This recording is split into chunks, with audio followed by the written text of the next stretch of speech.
कुंडलीकवरदा श्री पंढरीनाथ भगवान की जय। माऊली ज्ञानेश्वर महाराज की जय। जगद्गुरु संत तुकाराम महाराज की जय। पवनपुत्र हनुमान की जय। अवधूत चिंतन श्री गुरुदेव दत्त। नमः पार्वती पतये हर हर महादेव। भैरवनाथाचा सांबरे। हरे राम राम राम हरे हरे। हरे कृष्ण कृष्ण कृष्ण हरे हरे। हरे राम राम राम हरे हरे। हरे कृष्ण कृष्ण कृष्ण हरे हरे।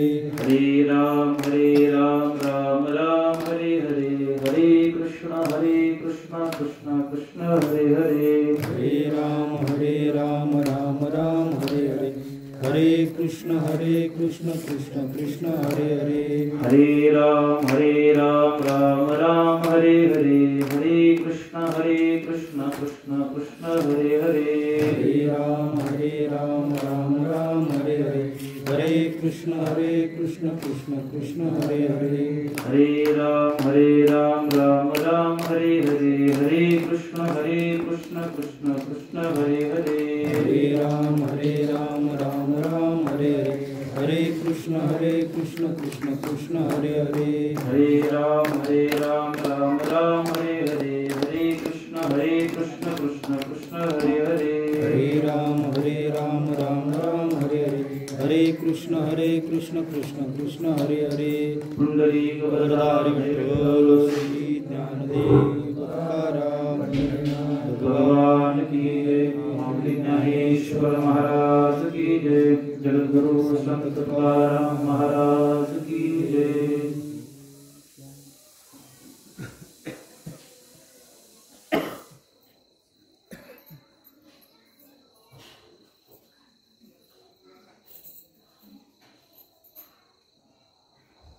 समचरण सरोजम सांद्र नीलांबुदाभं जगन निहित पानी मंडनं मंडनानां तरुण तुलसी माला कंधरं कंजनेत्रं सदय धवलहासं विठ्ठलं चिन्तयामि।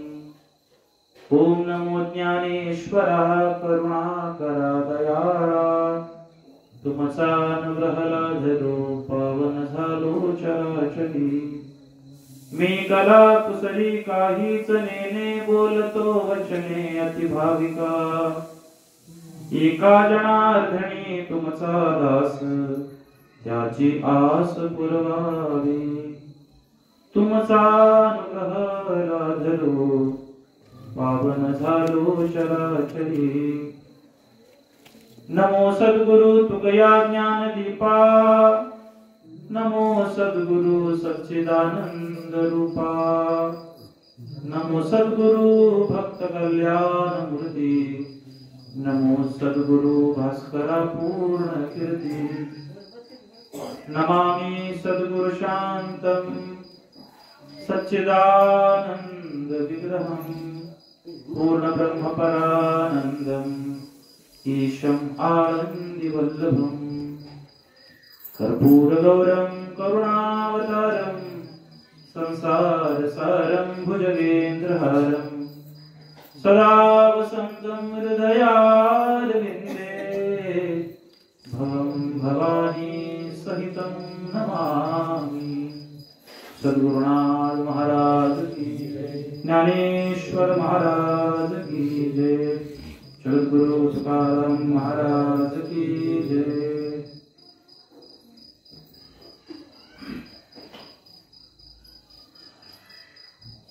भगवान स्वरूप सर्व श्रोत्र वृंदाच्या चरणी विनम्र भावाने वंदन करतो। चालत असलेला आपला हा पवित्र असा भगवान नारायण आणि गरुडाच्या संवादाच्या निमित्तानं संदेश गरुड पुराणाचा। गरुड पुराणाच्या चिंतनातून जे काही भगवान नारायणाने गरुडाला सांगितलेलं आहे त्याच्या मार्फत त्याच्याद्वारे आपल्या जीवनात आपल्याला काय कल्याणाचा मार्ग उभा करता येईल या शुद्ध हेतून आपण हे चिंतन करतो आहोत. ज्या निमित्ताने ही सेवा आहे, कैलासवासी देवबाई पांडुरंग जाधव त्यांच्या उत्तर कार्याच्या प्रीत्यर्थ 10 दिवसापर्यंत आपण ही चिंतन सेवा करतो आहोत. गेली 6 दिवस मी बोलतो आहे. आजचा हा 7वा दिवस आहे. आजींना जाऊन आजचा हा 8वा दिवस आहे. उद्या आपल्या या चिंतनाची सांगता. परवा दिवशी दशपिंडाला दशक्रियेचे विधान आहे. नवश्राद्धातला हा एक उपक्रम आहे. त्या दिवशी आपण पाहिलं 3 प्रकारची श्राद्ध नारायणाने गुरुडाला सांगितली. नवश्राद्ध, नवमिश्र श्राद्ध आणि पुराण श्राद्ध. व्यक्ती गेल्यापासून 10 दिवसांपर्यंत जे विधान केली जातात, जे पिंडदानाधिक ज्या क्रिया केल्या जातात त्याला नवश्राद्ध म्हटलं जातं. 10व्या दिवसापासून पुन्हा वर्षभरापर्यंत जे पिंडदान केलं जातं, मासिक महिना जेवण ज्याला आपण म्हणतो, मासिक पिंडदान ज्याला म्हटलं जातं शास्त्राच्या भाषेत, त्याला नवमिश्र श्राद्ध म्हटलं जातं. आणि पुन्हा नंतर वर्षभरापासून महिना झाल्यानंतर वर्ष झाल्यानंतर पुन्हा दर वर्षाला त्या तिथीला त्यांचं श्राद्ध पूर्वजांचं घातलं जातं. त्याला आपल्या ग्रामीण भाषेमध्ये शिदा असं आपण म्हणतो. खरं तर ते श्राद्ध असा शब्द आहे. त्याला पुराण श्राद्ध म्हटलं जातं. एखादी व्यक्ती गेल्यानंतर तिच्या उत्तराधिकाऱ्यांना, तिच्या वंशजांना, तिच्या पुत्र पौत्रांना त्यांच्यासाठी औरध्वज ही काही क्रियाकर्म करण्याची शास्त्राची आज्ञा आहे. आणि त्या शास्त्राच्या आज्ञेला अनुलक्षून आपण ही कथा श्रवण करतो आहोत. मला वाटते मी वारंवार रोज ही बोलतो आहे. आपण काय करतो याच्यापेक्षा कशा करता करतो हे आपल्याला समजायला पाहिजे. अन्यथा त्या कारणाला काही अर्थ उरत नाही. आता हे चाललेलं जे आहे ते नवश्राद्ध आहे.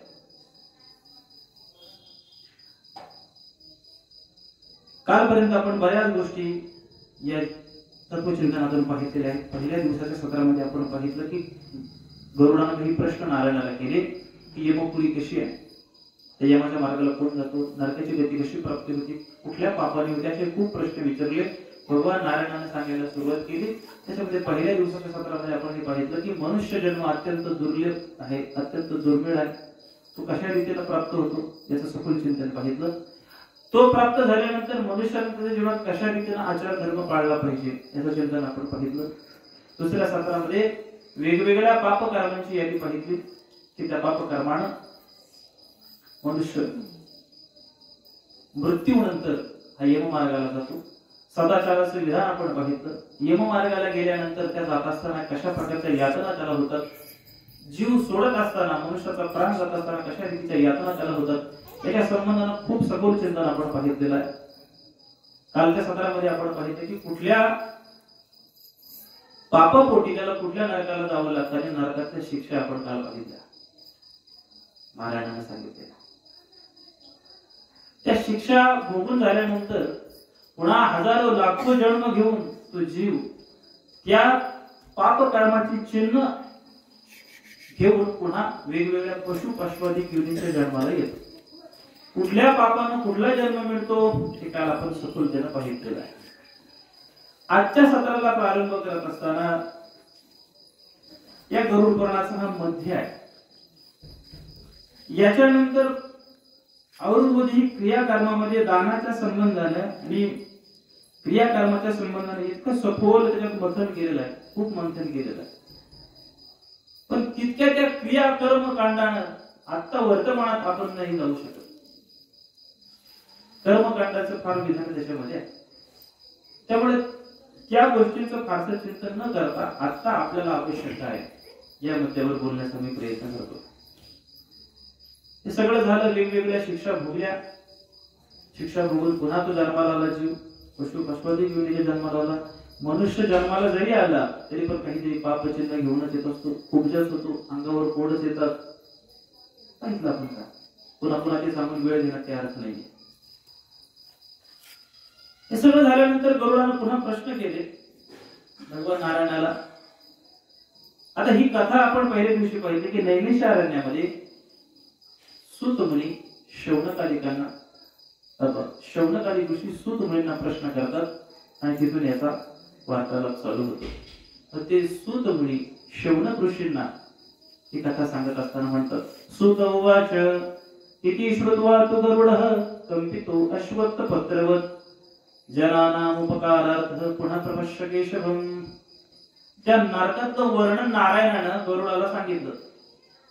म्हणजे तो उकळत्या तेलामध्ये उकळवलं जातं, तप्त लोहाच्या मूर्तीला आलेलं नेलं जातं, धारदार शस्त्राच्या चक्रामध्ये त्या प्राण्याला फिरवलं जातं. जात्यामध्ये जसं दळण दळावं तसं त्या पापी जीवाला त्या नरकामध्ये वेगवेगळ्या पापानं दळून केलं जातं.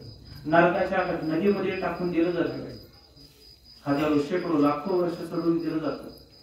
अशी सगळी भयंकर पाप कर्म आणि त्याच्या शिक्षा ऐकल्यानंतर भगवंताचं वाहन असलेला गरुड, साक्षात परमात्म्याचं वाहन असलेला गरुड चळचळा कापायला लागला.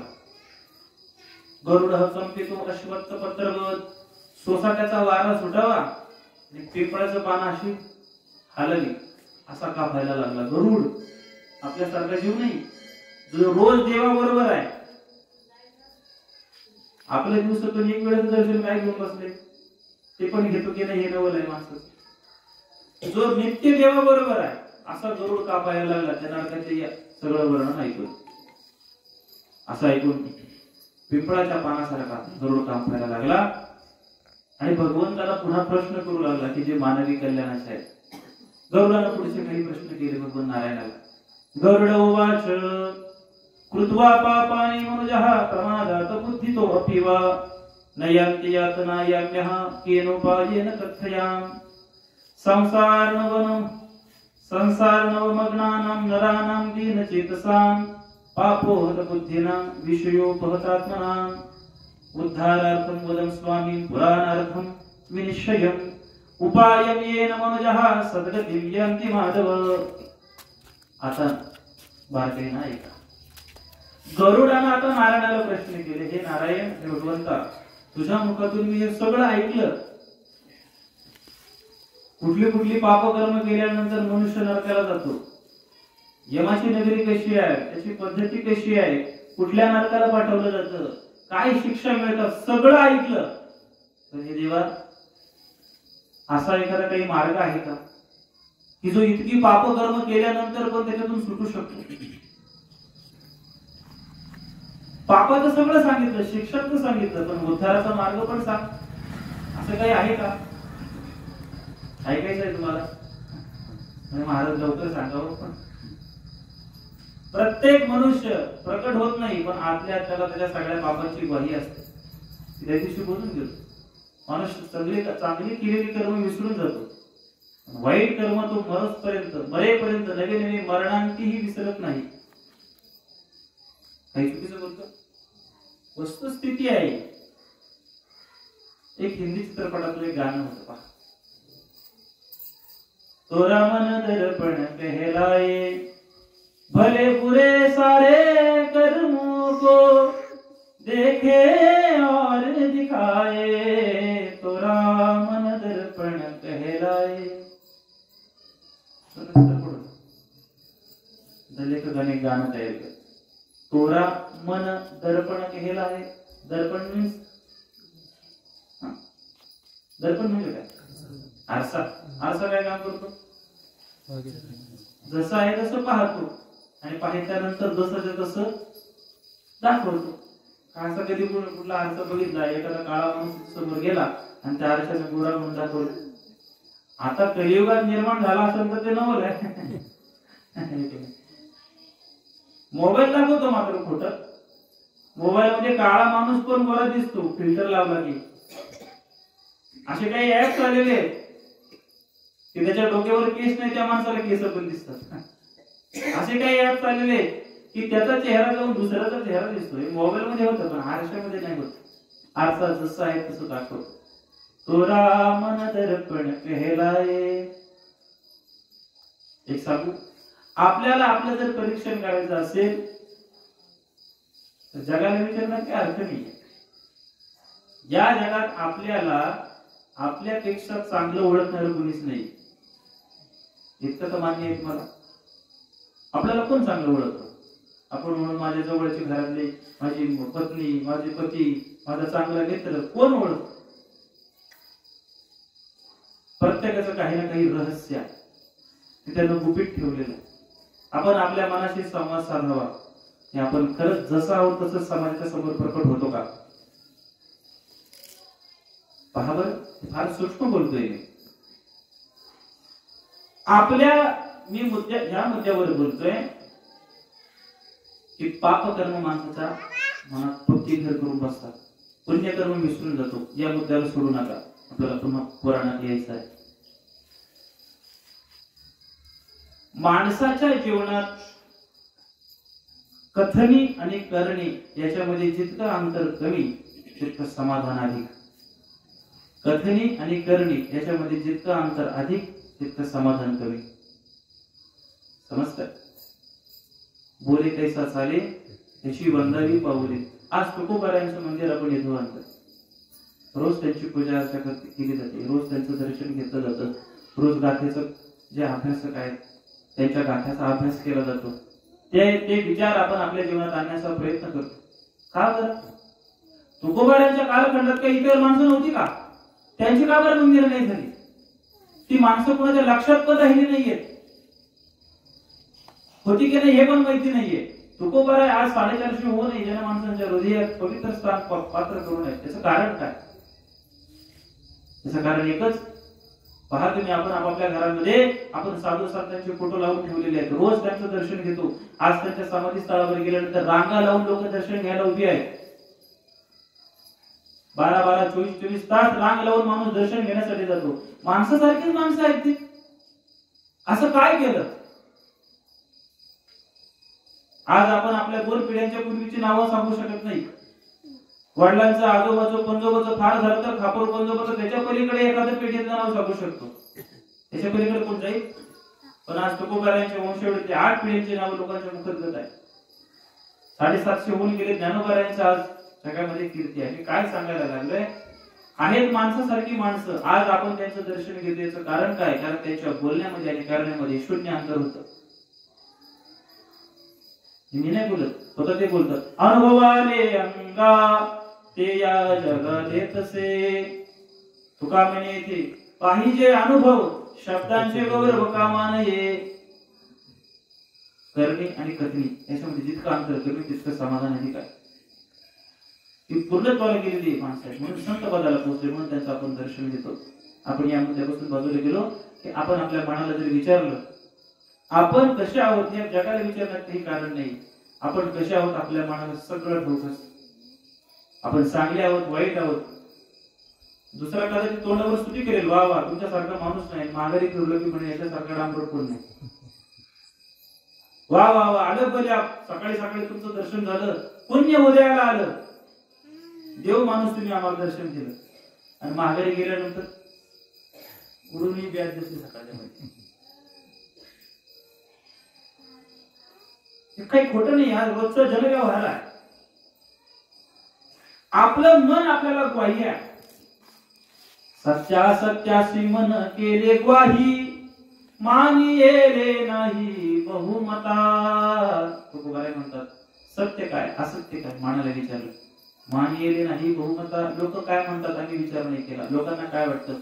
मी मुद्दा हा बोलतोय, आपल्याला आपली ओळख करून घ्यायची असेल तर आपल्या मनाला विचारावं मी कसा आहे.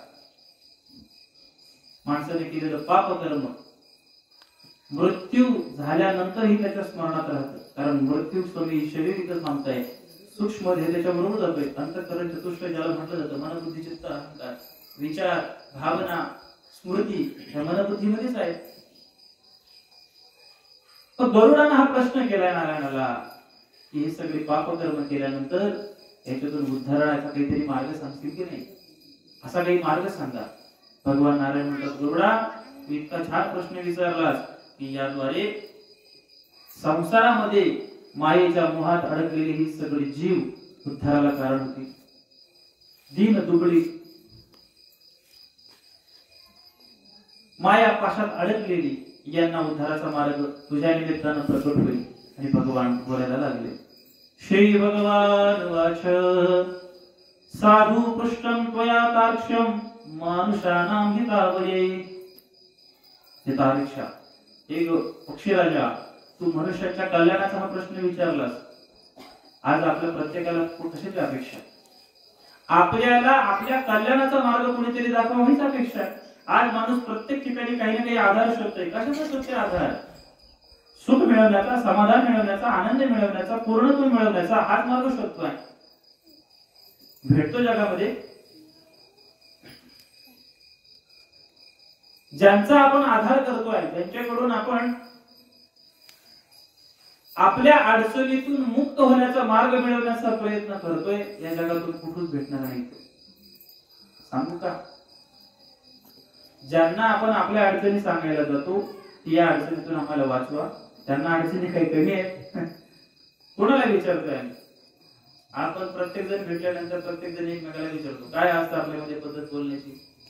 माणूस पहिल्यांदा भेटला असता काय म्हणता तुम्ही? राम राम म्हणता की नाही? नमस्कार, राम राम, रामकृष्ण हरी, जय हरी। दुसरा प्रश्न काय असतो?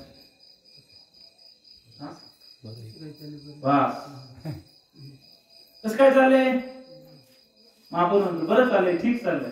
आता खरं खरं मनाला विचारा, खरं खरं आपण त्याला दिलेलं उत्तर आपलं खरं असतं का खोटं असतं? 99% खोटं असतं। औपचारिकता, शिष्टाचार म्हणून होतो, ठीक आहे बरं चाललंय, फक्त मुखवटा घालून आपण पुढे जातो। कसं काय चाललंय? बरं का? हे झालं आपलं स्वरूप। आपण एखाद्याला विचारतो कसं काय चाललंय, बरं चाललंय का? आता त्यावेळेस आपल्या मनाचा धांडोळा घ्या, आपण खरंच त्याचं बरं आहे हे विचारण्यासाठी विचारलंय का? मला नाही वाटत असं कोण बोलत असेल तुमच्यासमोर प्रवचनातून। अनुभवलंय कधी असं बोलून? असं नाही करायचं। हे काय सांगतो त्याच्याकडे बारकाईने लक्ष द्या। जसं आपण बरं चाललंय, ठीक चाललंय हा मुखवटा घालून बोलतो, तसं आपलं विचारणं दुसऱ्याला कसं काय चाललंय हे पण तितकं खरं नाहीये। आपण त्याचं बरं आहे की नाही हे तपासण्यासाठी त्याला विचारलेलं नसतंच।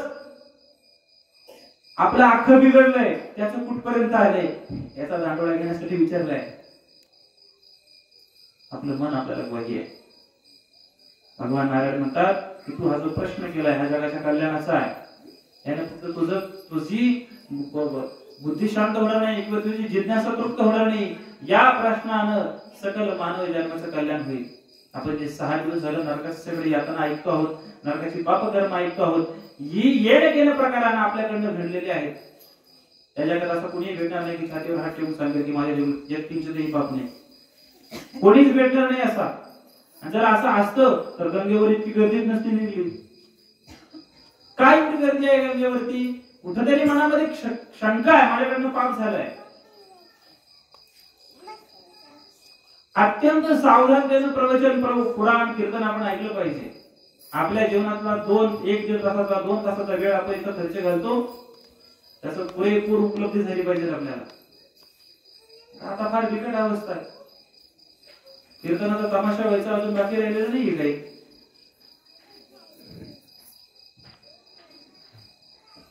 लक्ष द्यायला काय सांगतो? आपलं मन आपल्याला ग्वाही आहे। भगवान नारायण गरुडाला सांगतात साधु पृष्ठम त्वया कार्यक्ष मानुषाणां हिताय वै शृणुष्वावहितो भूत्वा सर्वं ते कथयाम्यहम्। तू अत्यंत चांगला प्रश्न विचारलायस, याच्यातून उद्धाराचा मार्ग काय? ऐक, मी तुला सांगतो। दुर्गतिः कथिता पूर्वम पुत्राणां च पापिनां पुत्रीणां धार्मिकानां तु न कदाचित् खगेश्वरः पुत्र जन्म निरोधः स्याद्यति केनापि कर्मणा तदा कश्चित् उपायेन पुत्रोत्पत्तिं प्रसादयेत्। हरिवंश कथां श्रुत्वा शतचण्डी विधानतः भक्त्या शिवमाराध्य पुत्रम् उत्पादयेत् सुधीः। आता याच्यानंतर इतकी खूप श्लोक आहेत, पुढे सगळे वाचू दाखवत नाही, याचा भावार्थ तुम्हाला सांगून जातो। मनुष्याच्या जीवनात घडलेल्या पापकर्मातून मुक्त होण्याकरता मरणोत्तर काही क्रिया आहे की मृत्यूच्या नंतर त्याचा उद्धार होण्याकरता काय केलं पाहिजे। आणि दुसरा मुद्दा असा आहे चर्चेचा की जिवंत असताना जेव्हा आपल्याला कळतं की आपल्या जीवनात पाप घडलेले आहेत, त्याच्यातून काय मार्ग आहे। आता याला समजून घेण्याकरता मी आपल्या समोर आपल्या ग्रामीण भाषेमध्ये बोलण्याचा प्रयत्न करतोय। वेगवेगळ्या प्रकारची कर्म आपण करतो. आता हे नारायणाने सांगितलेलं आहे गरुडाला. 4 प्रकारची कर्म प्रामुख्याने शास्त्राने सांगितली आहे. नित्य कर्म, नैमित्तिक कर्म, काम्य कर्म आणि प्रायश्चित्त कर्म. कुठली कुठली? नित्य, नैमित्तिक, काम्य आणि प्रायश्चित्त. नित्य कर्म म्हणजे काय की रोजच्या रोज केली पाहिजे, नित्याने केली पाहिजे अशी नित्य कर्म आहे. स्नान करणं, भोजन करणं. त्या दिवशी आपण पंचयज्ञ पाहिजे, ब्रह्मयज्ञ, देवयज्ञ, अतिथी यज्ञ, पितृयज्ञ, भूतयज्ञ. 5 प्रकारचे यज्ञ रोज झाले पाहिजेत. नित्य कर्म आहे ते. देवपूजा करणं, देवदर्शन करणं, भोजन करणं, अभ्यास करणं, शास्त्र श्रवण करणं, नामस्मरण करणं नित्य कर्म आहे. फार विस्तारित करत नाही. दुसरं जे आहे नैमित्तिक कर्म. नैमित्तिक कर्म म्हणजे काय? निमित्ताला अनुसरून असतं. रोज रोज करत नसतो, काही निमित्त असलं की केलं जातं, करावं ते. जसं श्राद्ध नैमित्तिक कर्म आहे ते केलं. आपले जे पूर्वज ज्या तिथीला गेलेत त्यांच्याबद्दल कृतज्ञता व्यक्त करण्याकरता, त्यांची आठवण करण्याकरता, त्यांच्या प्रित्यर्थ काही शुभ कर्म करण्याकरता जे केलं जातं श्राद्ध कर्म नैमित्तिक आहे. सत्यनारायण पूजा रोज घालतो का घरी? नैमित्तिक कर्म आहे. काही शुभ संकल्प आहे, घरामध्ये काही वास्तुशांती आहे, काही वाढदिवस आहे, काही शुभ कार्य घडलेलं आहे, त्यामुळेच केलं जातं. नैमित्तिक कर्म आहे. तिसरं जे आहे ते काम्य कर्म आहे. काम्य कर्म म्हणजे काय? कशाच्या तरी प्राप्तीच्या हेतून केलं जाणार. काहीतरी मला मिळावं, काहीतरी अपेक्षा ठेवली जाते म्हणून त्याला काय केलं जातं? जे केलं जातं त्याला काम्य कर्म म्हणतात. वेगवेगळी व्रत वैकल्य, 16 सोमवाराचं व्रत केलं जातं. कशासाठी? काहीतरी मला पुण्य मिळावं म्हणून. की नाही? आता हे लक्ष्मीचं व्रत केलं तुम्ही, त्या दिवशी बोललो मी कशासाठी? माझ्या घरातले लक्ष्मी स्थिर राहावी म्हणून. काम्य कर्म आहे. कशाच्या तरी प्राप्तीच्या हेतूने केलं जातं त्याला काम्य कर्म म्हणतात. चौथं जे आहे ते प्रायश्चित्त कर्म आहे. ते मात्र काही मिळवण्यासाठी नाही, तर आपल्या जीवनामध्ये काही दोष घडलेले आहेत, काही पाप घडलेली आहेत, याच्यातून मुक्ती व्हावी त्याच्याकरता केलं जातं. त्याला प्रायश्चित्त कर्म म्हणतात. या प्रायश्चित्त कर्माच्याच संबंधानं आपली जी पुढची विधानं जी आहेत औरत्वदेही त्याला म्हटलं जातं, किंवा समजण्याकरता मृत्यूनंतर केली जाणारी सगळी क्रियाकर्म त्याला औरत्वदेही म्हटलं जातं, अध्वर्देही म्हटलं जातं. अग्निसंस्कार झाला की त्यानंतर त्याच्या पूर्वजांनी वंशजांनी करायची सगळी कर्म. तर त्या दिवशी आपण एक मुद्दा पाहिजे, प्रायश्चित्त कर्म सांगते बरं. याला पहिले क्लिअर करू आणि मग इकडे येऊ. प्रायश्चित्त कर्म काय? आपल्याकडे एक जुनी म्हण आहे, प्रघात आहे असं. म्हणजे जर मांजर जर हातून मेलं तर काय केलं जातं? काशीला जावं लागतं. ते काय आहे? पाप क्षालना करता काशीला जाऊन म्हणजे थोडं सोन्याचं काही चांदीचं असं मांजर करून ते धीरज सोडलं जातं काशीला. काय आहे? त्या हत्येच्या पापातून मुक्त होण्याकरता केलं जाणार ते कर्म आहे. त्याला प्रायश्चित्त कर्म केलं जातं असं म्हटलं जातं.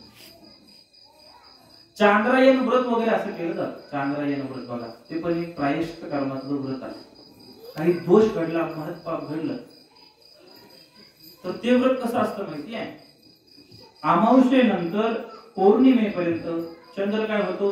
कमी कमी होत जातो. बरोबर ना? अमावस्येनंतर पौर्णिमेपर्यंत चंद्र असा कमी कमी होत जातो. हा, म्हणजे झोपले की काय वाढत वाढत जातो. त्याला शुद्ध पक्ष म्हणतात, ठीक आहे. आणि पौर्णिमेपासून अमावस्येपर्यंत चंद्र काय होतो? कमी कमी केले कमी कमी होत जातो. अमावस्येला नाहीसा होतो. ते चांद्रायण व्रत असं आहे. पौर्णिमेपासून चालू केलं तर पौर्णिमेला आता 16 दिवसांचं सर्कल असतं. ते 15-16 दिवस 16 घास खायचे फक्त अन्नाचे. एकच पदार्थ काहीतरी निवडायचा, 16 घास खायचे. दुसऱ्या दिवशी 15 घास, तिसऱ्या दिवशी 14, असे कमी कमी कमी करत अमावस्येला दिवसातून एकदाच, 3 टाइम नाही, एकदाच इतकाच आहार घ्यायचा. 15व्या दिवसा होईपर्यंत एकच घास खायचा. पुन्हा मग अमावस्येपासून पौर्णिमेपर्यंत प्रतिपदेला एकच घास खायचा. द्वितीयेला 2च घास खायचे. एका घासावर पूर्ण दिवस घालायचं आहे असं फक्त पौर्णिमेपर्यंत करायचं. असं चांद्रायण व्रत असतं. काही 2 महिने करतात, 6 महिने करतात, 3 महिने करतात.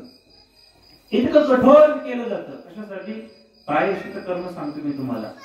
आता हे झालं आपल्या जीवनाचं. भगवान गरुडाने जेव्हा नारायणाला प्रश्न केला की या सगळ्या पापकर्मातून उद्धार होण्याकरता काय करायचं, तर त्याच्याकरता अध्वर्तेही कर्मकांडातलं चिंतन आज आपण पाहणार आहोत.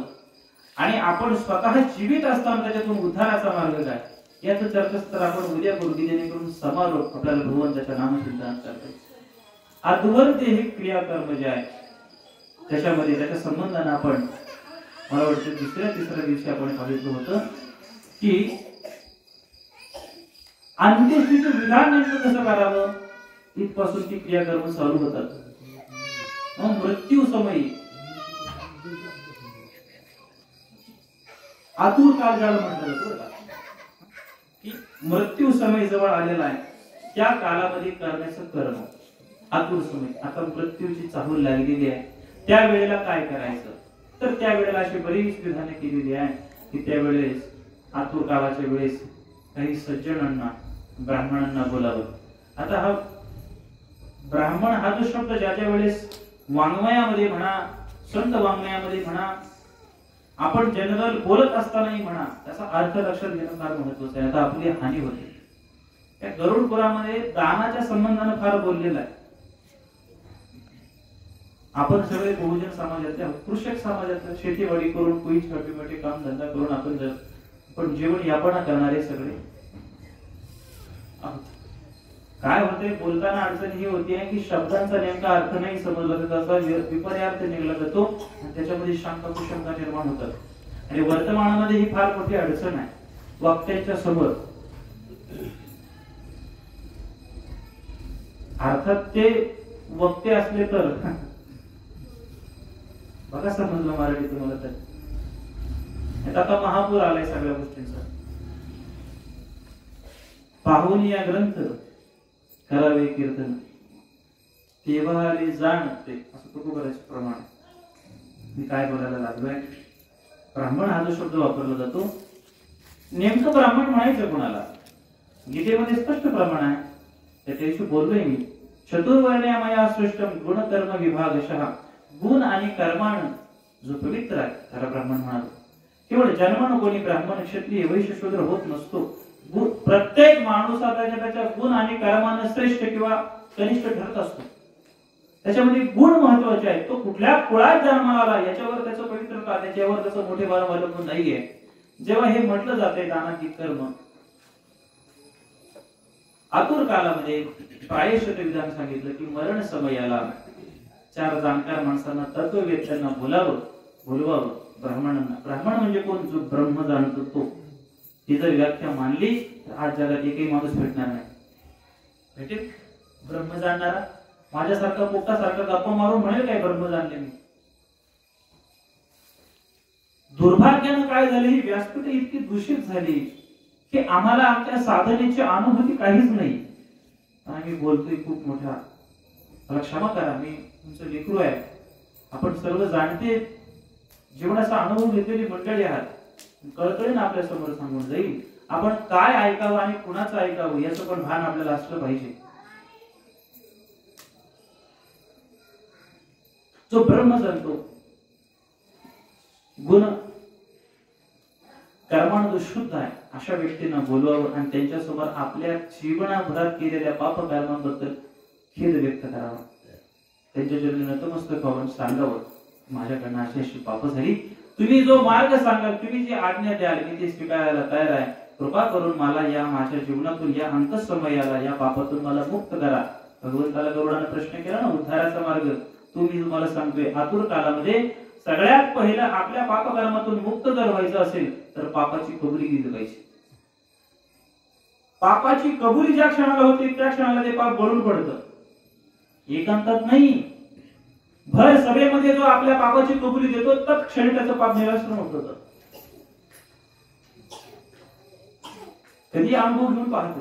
आपल्याकडे एखादी चुकी घडली घरामध्ये आणि आपल्या घरच्यांच्या समोर सांगितलं की माझ्याकडनं ही चुकी झाली बघ, त्यानंतर येणारा मनाला अनुभव हा काही वेगळाच असतो.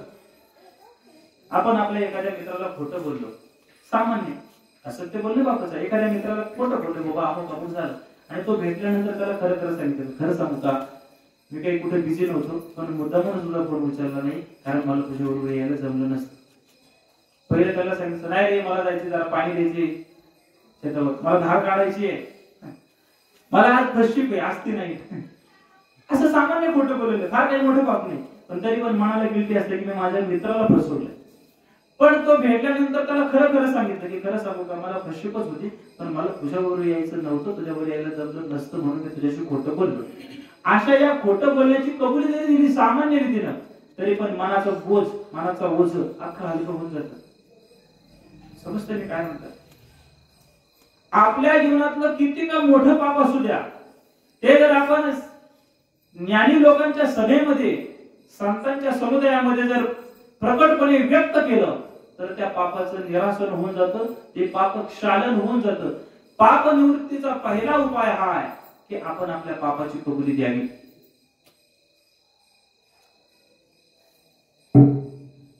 कोर्टामध्ये उभं केलंय आरोपीला, हा वकील युक्तिवाद करतोय, तो वकील युक्तिवाद करतोय, अमुक करतोय, तमुक करतोय, सगळं काही करतोय. आणि ज्यानं अपराध केलाय तो अपराधी उभा राहिला आणि न्यायाधीशांसमोर सांगितलं की होय महाराज, माझ्याकडनं हा अपराध झालेला आहे. काय भांडण म्हणजे गरज आहे? तो ज्या क्षणाला कबुली देईल त्या क्षणाला त्याचं पाप निरसन होते. न्यायाधीशाला पण वाटतं हा खरा माणूस आहे, सच्चा माणूस आहे, त्याची शिक्षा थोडी कमी करावी. पहिला उपाय, आतुर काळामध्ये जाणकार माणसांना बोलून आपल्या पापाची क्षमा याचना करावी आणि मग त्याच्यानंतर ते जे सांगतील तसा त्याचा उपाय आपण स्वीकारावा. आता या कर्मकांडांच्या गणितामध्ये खूप गणित सांगितलेली आहेत पापक्षालनाची. मग आतुर काळामध्ये अमुक दान करावं, गाईचं दान करावं, सुवर्णाचं दान करावं, वस्त्राचं दान करावं, अनेक अनेक दान वेगवेगळ्या प्रकाराने सांगितलेले. खूप वेळा तुम्ही ऐकलेली आहे, गरुड पुराण तुम्ही खूप वेळा ऐकलेला असेल. दान करा, सगळे अभ्यास करा, त्याच्यावर बोलून मी वेळ घेऊ इच्छित नाही. कारण दानाचा संबंध व्यक्त करताना दान ही संकल्पना आम्हाला समजली पाहिजे. एकतर मुळात दान करताना ते आपल्याला आपण कमवलेलं धन हे सत्पात्री असलं पाहिजे, सन्मार्गाने मिळवलेलं धन पाहिजे. नाही तर दुसऱ्याची मुंडी मुरमुळून मिळवलेलं धन आणि ते दान करायला गेलो काही फायदा नाहीये. लबाडीनं आपण ₹1,00,000 कमवले आणि 10,000 दान केले, आपण धन्य मानायला लागलो, त्याला दान म्हणता येईल? जे आपलं नाहीच, आपल्या स्व कष्टार्जित नाहीच. एक छान वाक्य वाचलं, त्याच गोष्टीवर आपण अधिकार दाखवावा किंवा त्याच गोष्टीला आपण आपल्या मालकीचं समजावं की जे आपण आपल्या स्व कष्टानं उपार्जित केलेलं आहे. सामान्य वाक्य नाही हे. आपण नको त्या गोष्टीवर माझा हक्क दाखवतोय. आपलं असं आहे काय जगामध्ये? केवळ आपलं कर्म आपलं आहे. जी काही लौकिक स्थावर संपत्ती दिसते ती आपल्या स्व कष्टार्जित असेल, तिलाच आपली मानली पाहिजे, दुसऱ्याची नाही. ओघानं आले म्हणून सांगू, कोरोनाच्या बाहेर जाऊन थोडस तुमची आज्ञा असेल तर सांग, वाईट वाटून घेऊ नका बोलतो म्हणून. नाही तर परत म्हणतील कशाला याला बोलू नका, नाही का प्रश्न. आपण आपल्या वाडवडिलांच्या सातबाऱ्यावर हक्क दाखवतो की नाही? दाखवतो की नाही? कायद्याने मान्य, शास्त्र परंपरेने मान्य, कारण पित्याच्या संपत्तीवर पुत्रांचा अधिकार नसतो. त्याबद्दल गैर काय म्हणायचं? ते कायद्याने, स्मृतीशास्त्र पुराणाने सांगितलेलं आहे. पण खरं सांगा हो, ज्याच्यावर आपण हक्क दाखवतो हे माझा आहे, ते माझा आहे, हा पीस आमचा आहे, इतकी एकर आमची आहे, खरंच आपली आहे का? माझी आहे का? खरं सांगा. आपण कुणाकडनं घेतली, कुणाकडनं आली? आपल्या मागच्या पिढीकडनं आली, वडिलांकडनं, आजोबाकडनं, अमुक जे काही असेल त्यांची तरी ती आहे का? त्यांनी पण कुणाकडनं घेतली, कुणाकडनं आली? त्यांच्याकडं, त्यांच्या मागच्या पिढीकडनं. ही धरा, ही पृथ्वी, ही जमीन ही कधीच कोणाच्या मालकीची नाहीये. आपण ब्राह्मणाला माझे माझे म्हणतोय की आपले नाहीच मुळात. एक चांगलं वाक्य बोलून जाऊ, आता आपल्याकडे आपल्या अधिकारामध्ये असलेली जी काही भूमी आहे ती मागच्या पिढीनं पुढच्या पिढी करता आपल्याला राखायला दिलेली एक जमीन आहे. हे वाक्य सामान्य घेऊ नका. ज्याला आपण माझी जमीन म्हणतोय ती मागच्या पिढीनं पुढच्या पिढीसाठी आपल्याकडे फक्त राखायला दिलेली आहे. आपण आपल्या जीवनामध्ये त्याचा सांभाळ करायचा आणि जशी मागच्यांनी दिली तशी ती पुढच्या पिढीकडे द्यायची आणि पुढच्या पिढीने काय करायची? एकूण टाकायची. त्या पुढच्या पिढीने हा विचार करायचा की ही मागच्या पिढीनं पुढच्या पिढीसाठी राखायला दिलेली आहे. आज आपल्या वाडवडिलांनी काबाड कष्ट करून पोटाला चिमटे खाऊन ही जमीन राखून ठेवली म्हणून आपण आज प्रत्येक जण थोडी थोडी जी काय आहे तिचा उपभोग घेत आहोत. आणि काय दुर्भाग्य आमचं, आताची पिढी इतकी, आता मला अधिकार नाही तो शब्द वापरण्याचा, तुम्ही जाणकार वडीलधारी मंडळी हे शब्द वापरू शकता.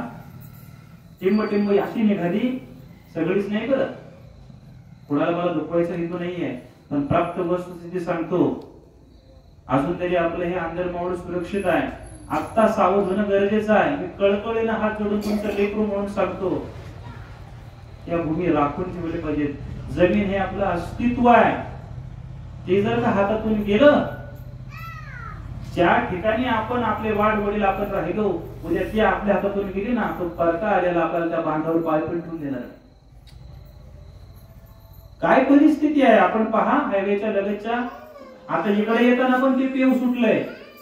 प्रत्येक मोक्याच्या ठिकाणी तुम्हाला खांब लावलेले दिसतील आणि बोर्ड लावलेले दिसतो. अतिक्रमण करण्यास सक्त मनाई आहे. अमुक अमुक अमुक ही यांच्या मालकीची आहे. हे चुकीचं बोलतोय मी. पुराण ऐकणं म्हणजे फक्त गप्पा ऐकून आपण कसंही जगणं असं नाही होत. हो, ही वस्तुस्थिती आमच्या जीवनात आली पाहिजे, ती राखली पाहिजे. आणि आता तिसरा टप्पा आलाय ना, आलाय आपल्या हाकेच्या अंतरावर. आता सावध व्हा. आपली काही पाहुणे रवळी मंडळी गेली, गुरळून गेली, काही गेली.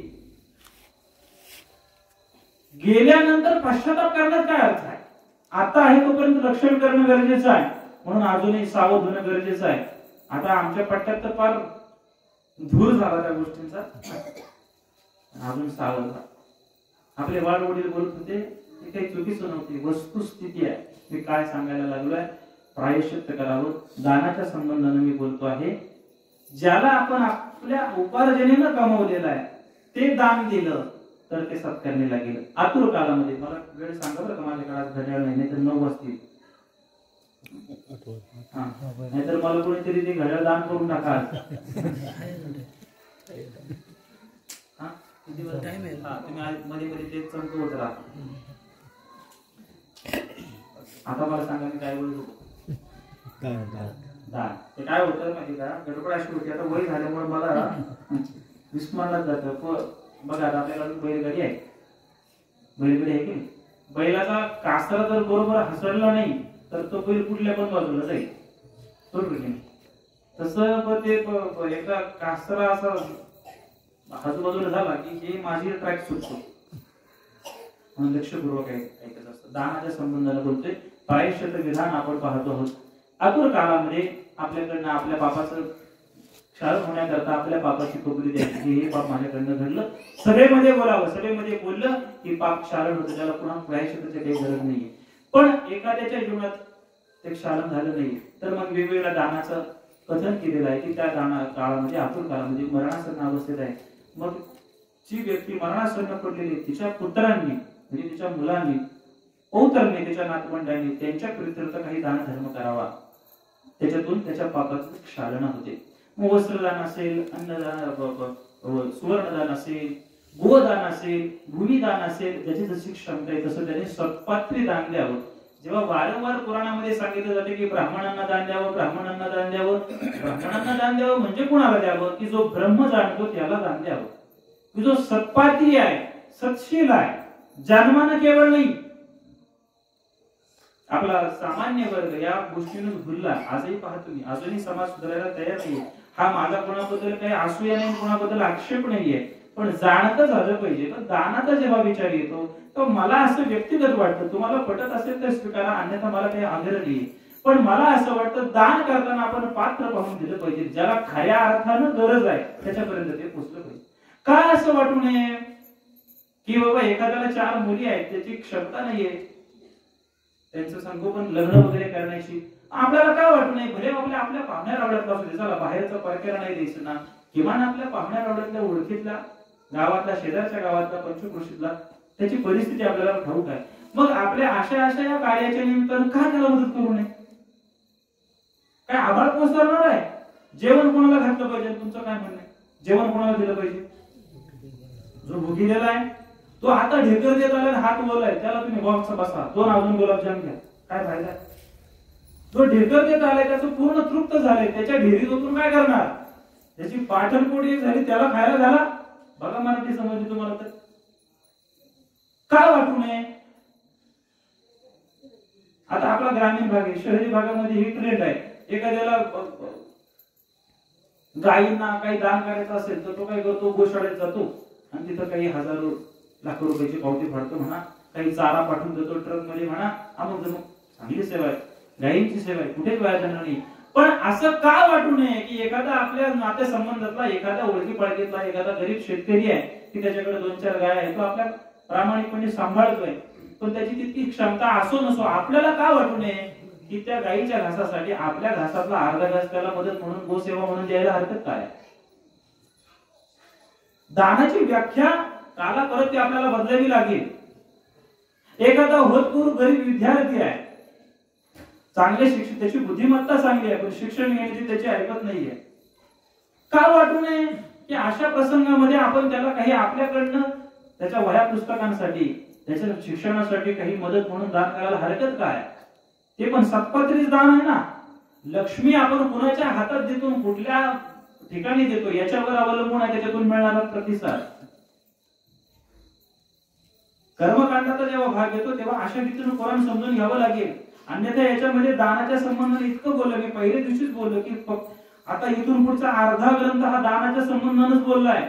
याला हे दान द्यावं, चपलीचं दान करावं, त्याला सुवर्णाचं दान द्यावं, त्याला भांडी